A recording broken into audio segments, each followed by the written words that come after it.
everyone and welcome you all to my channel. My name is Sarvavidya Tiwari and I'm a software engineer by profession. अगर आप एक college student हो, आप placement की तैयारी कर रहे हो, आप एक आईटी कंपनी में जॉब लेना चाहते हो या फिर आप एक सॉफ्टवेयर इंजीनियर बनना चाहते हो, तो ये वीडियो को एंड तक जरूर देखना बिकॉज इस वीडियो में मैं आपको एक कंप्लीट रोड मैप दूंगी जिससे आप की प्लेसमेंट जरूर होगी। इस वीडियो में मैं बहुत ज्यादा डिटेल्स के साथ आपको कंफ्यूज नहीं करूंगी। There will be just 5 step in this road map जिसे अगर आपने अच्छे से फॉलो कर लिया तो आपकी जॉब जरूर लगेगी। So yeah, without wasting any time, we'll start our video. So the first step is making your foundation strong. तो अगर आप फर्स्ट या सेकेंड ईयर में हो तो आप अपने फाउंडेशन को तभी से स्ट्रॉन्ग करने लग जाना, जिसके लिए आपको आपके कोर सब्जेक्ट को पढ़ के अच्छे से प्रिपेयर कर लेना होगा। अगर आप सीएस बैकग्राउंड से हो तो आप अपने कोर सब्जेक्ट को अच्छे से पढ़ के प्रिपेयर कर लो बिकॉज इंटरव्यू के टाइम पे इंटरव्यूअर्स आपके कोर सब्जेक्ट से डायरेक्ट क्वेश्चन पूछ लेते हैं। तो अगर आपका फाउंडेशन ही स्ट्रांग नहीं होगा, अगर आप अपने कोर सब्जेक्ट के आंसर्स ही ठीक से नहीं दे पा रहे होगे तो इंटरव्यूअर आपको सिलेक्ट करने से पहले शायद 2 बार सोचे। तो आप अपने कोर सब्जेक्ट को अच्छे से पढ़ लेना। And those who are non CS और आईटी बैकग्राउंड स्टूडेंट, तो आप ये कुछ टॉपिक्स अच्छे से पढ़ के प्रिपेयर कर लेना क्योंकि ज्यादातर इनसे ही क्वेश्चंस पूछ सकते हैं interviewer. And these are your OOPs concept, DBMS, operating systems, computer networks. ये कुछ ऐसे टॉपिक हैं जिन्हें अगर आपने अच्छे से पढ़ के प्रिपेयर कर लिया तो इंटरव्यू के आप काफी क्वेश्चंस निकाल पाओगे। Step 2 is doing DSA। तो हाँ, DSA बहुत इंपॉर्टेंट है। अगर आप प्लेसमेंट चाहते हो तो DSA करना इज मैंडेटरी क्योंकि आजकल हर कंपनी अपने इंटरव्यू में 1 या 2 DSA क्वेश्चन तो करवाते ही है। हाँ, आप फ्रेशर लेवल के हो तो आपसे वो हार्ड या फिर मीडियम में भी हाई लेवल के क्वेश्चन तो नहीं पूछने वाले हैं। इजी टू मॉडरेट लेवल के क्वेश्चन पूछेंगे तो एटलीस्ट उसकी प्रैक्टिस होना बहुत जरूरी है।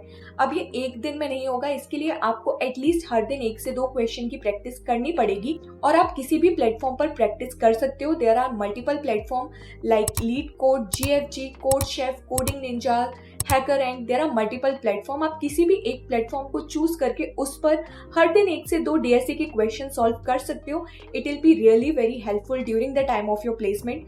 तो आप अपने DSA कंसेप्ट्स को स्ट्रॉन्ग जरूर रखना, उसकी प्रैक्टिस जरूर करना। Step 3 which is very very important is to be consistent rather than doing things in a bulk और डूइंग थिंग्स वेरी फास्ट। जल्दी अगर आप अपने सिलेबस को कंप्लीट कर रहे हो और अगर आपने सोचा है कि within 3 months you will be prepared completely to sit for a placement, अच्छी बात है, ये भी अच्छा चीज है।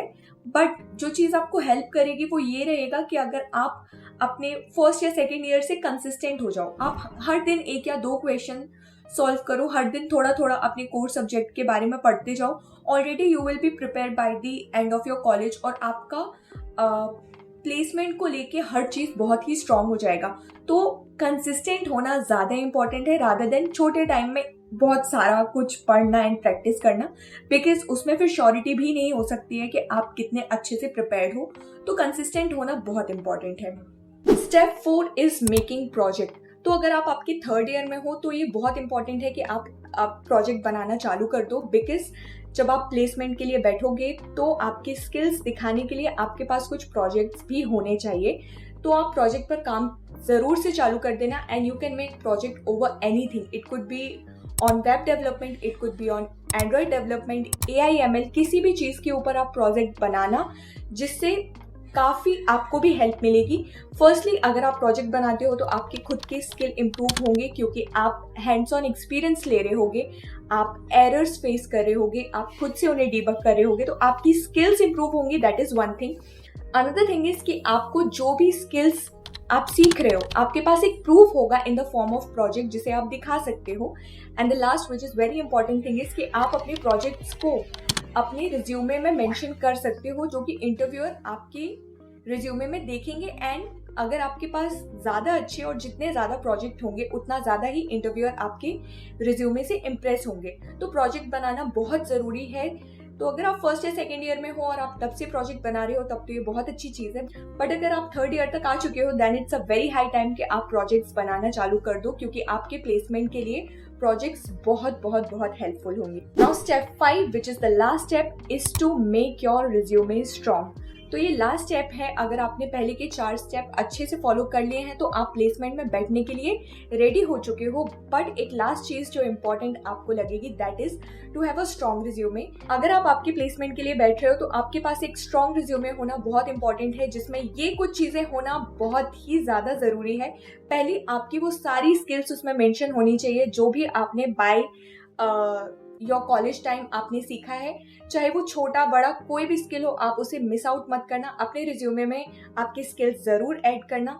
सेकंड मोस्ट इंपॉर्टेंट थिंग, आपने जो भी प्रोजेक्ट्स बनाए हैं आप अपने प्रोजेक्ट्स अपने रिज्यूमे में जरूर मेंशन करना, बिकॉज वही प्रूफ है कि आपने जो भी स्किल्स लिखी हैं आपने एक्चुअली में उन पर काम किया है। Third, which is very important again, अगर आपने किसी भी तरीके का कोर्स या सर्टिफिकेशन किया है तो अपने रिज्यूमे में अपने सर्टिफिकेशन को मेंशन करना मत भूलना। एंड द लास्ट, अगर आपने कोई भी इंटर्नशिप या किसी भी प्रोग्राम में पार्टिसिपेट किया है तो आप वो भी अपने रिज्यूमे में लिखना, जो आपकी प्रोफाइल को स्ट्रॉन्ग बनाएगा और बाकी के कैंडिडेट से स्टैंड आउट करेगा। अगर ये चीजें आपने अच्छे से आपके रिज्यूमे में की तो आपका रिज्यूमे बहुत ही स्ट्रॉन्ग हो जाएगा एंड आपके सिलेक्ट होने के चांसेस ज्यादा बढ़ जाएंगे। सो यार, दीज आर दी 5 स्टेप्स जिसे अगर आपने अच्छे से फॉलो कर लिया तो by the end of your college आपके हाथ में जॉब जरूर होगी, आपका प्लेसमेंट पक्के से होगा अगर आपने ऑनेस्टली ये 5 स्टेप अच्छे से फॉलो किए हैं तो आई होप आपको ये वीडियो अच्छी लगी होगी। अगर आपको कोई डाउट होगा तो आप कमेंट में ज़रूर पूछना, और अगर आपको प्लेसमेंट रिलेटेड कोई भी क्वेरी है या कोई भी हेल्प चाहिए तो भी वो आप कमेंट में ज़रूर मेंशन करना। एंड आप बताना कि मुझे नेक्स्ट किस टॉपिक पे वीडियो बनानी है। अगर आपको रिज्यूमे बनाने पर भी कोई गाइडेंस चाहिए, you can note it down on the comment section, I will make a video over that. अब वीडियो एंड होने से पहले मैं आपको एक और चीज़ बता देती हूँ कि इन केस आपका ऑन कैंपस प्लेसमेंट नहीं होता है then what would be the next step. अगर आपने ऊपर के 5 स्टेप अच्छे से फॉलो कर लिए फिर भी अगर आपका ऑन कैंपस प्लेसमेंट नहीं होता है then comes the 6th step which is applying और सर्चिंग जॉब ऑफलाइन, जिसके लिए बहुत सारे प्लेटफॉर्म्स अवेलेबल हैं जहां जाकर आप जॉब सर्च कर सकते हो। देयर इज नौकरी, Indeed, LinkedIn, Unstop, Internshala and many more. बहुत सारे ऐसे प्लेटफॉर्म हैं जिनकी हेल्प से आप अप्लाई कर सकते हो। You can also go and look for referral अगर आपकी लिंक्डइन प्रोफाइल अच्छी है। यूजुअली फ्रेशर्स के लिए रेफरल वाली ओपनिंग्स नहीं निकलती हैं, बट इन केस अगर ऐसी कोई अपॉर्चुनिटी आती है और आपका कनेक्शन स्ट्रांग है तो आप जाकर अपने लिए रेफरल मांग सकते हो एंड आपको जॉब मिल सकती है। तो या आप ये सारी चीज़ें फॉलो कीजिए जिससे आपको जॉब ज़रूर से मिले। And I wish you all best of luck अगर आप जॉब ढूंढ रहे हो तो। Thank you all for watching the video and best of luck if you are looking for a job. I hope you will get job very soon. And please like the video and subscribe my channel if you like it. Bye bye.